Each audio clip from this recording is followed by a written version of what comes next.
हम ठीक ठाक है, शुक्र हम अल्हम्दुलिल्लाह। घबराए हुए नहीं हैं, इंशाल्लाह इमरान खान के साथ डटे हुए हैं, इंशाल्लाह।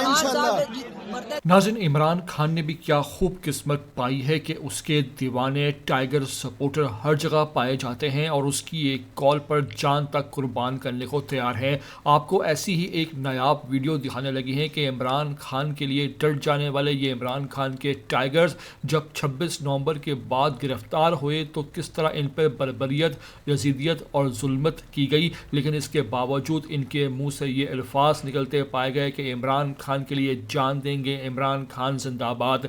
चलती कैदी वैन से भी ये लोग नारे लगा रहे थे, जिसकी वीडियो सामने आई जिसने हर तरफ आग लगा दी है। नाकाबिले यकीन ये मनाजिर हैं, आपको मुकम्मल वीडियो में दिखाएंगे, लेकिन साथ आपसे रिक्वेस्ट करेंगे कि चैनल पर वीडियो पर पहली बार आते हो तो लाजमी से इसको सब्सक्राइब कर लो, लाइक करो, शेयर करो और कमेंट करके हमें अपनी कीमती राय से लाजमी आगाह भी किया करो। हम ठीक ठाक है, शुक्र हम अल्हम्दुलिल्लाह। घबराए हुए नहीं हैं, इंशाल्लाह इमरान खान के साथ डटे हुए हैं, इंशाल्लाह। मरते दम तक साथ हैं। हाँ, हम और इंशाल्लाह इंशाल्लाह हम निकलेंगे और फिर से एहतजाज और अपने पुरअमन एहतजाज